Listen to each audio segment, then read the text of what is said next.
أدبد مهسنتين رمضان مبارك رمضان تن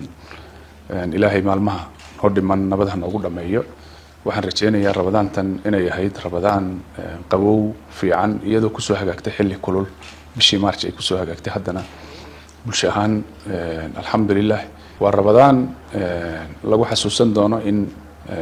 la dhaqan geliyay barnaamijka tabarucaadka danyarta lagu maaragtay lagaga warhaynayo intii rabadaanadii hore waxa la bilaabay barnaamijyo lagaga warhaynayo dadka danyarta ah in laga warhayo noloshooda la afuriyo laga warhayo marka deegaan ahaan waxaan frame gareynay barnaamij la yiraahdo barnaamijka afuri walaalka barnaamijkaas uu hirgalay rabadaantanna waxay ka sawaxan yareed habkii loo frame gareeyay barnaamijka markii hore eegno rabadaanadii hore marka barnaamijka afuri walaalka ee dadka muxsiniinta ah iyo dawladdu ay iska kaashanayaan dadka danyarta inay ahmiyad siiyaan in bisha rabadaan la wada soomo dhaqangal buu noqday marka dhammaan degmooyinka gobolada maamul magaalooyinka iyo caasimadda deegaanka waxa hirgal noqday in barnaamijka afuri walaalka aan ku guuleysano alxamdulillah waa barnaamij saacidaad bulsho oo dadka danyarta lagaga warhaynayo waxaan leenahay haddana waxa dhow ciiduna waa maalmo farxadeed waxaan rajeynaynaa inaan sii wadno barnaamijkaas tabarucaadka lagaga warhayo dadka danyarta lagaga warhayo caruurta yaryar yaanan ciidi karin in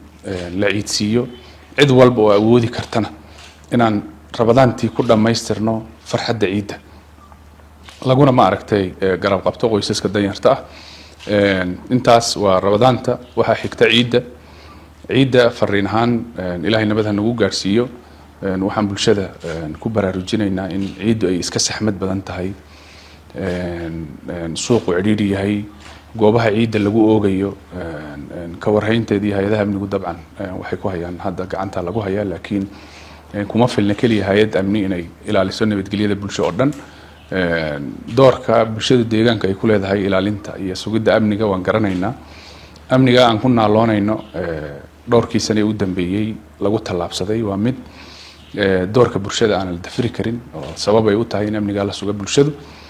haddana ciidda waxa ay abuuraysaa ciidu saxmad badan waxaan arkaynaa calaamado muujinayo in dad ay ka faa'iideystaan fariimo ahaan ay uga faa'iideystaan tuugadu ay ka faa'iideysato marka bulshadu inay la shaqeeyaan hay'adaha amniga si rabadaanteena maadaama nabad ay noogu sii dhamaanaysa ciideennana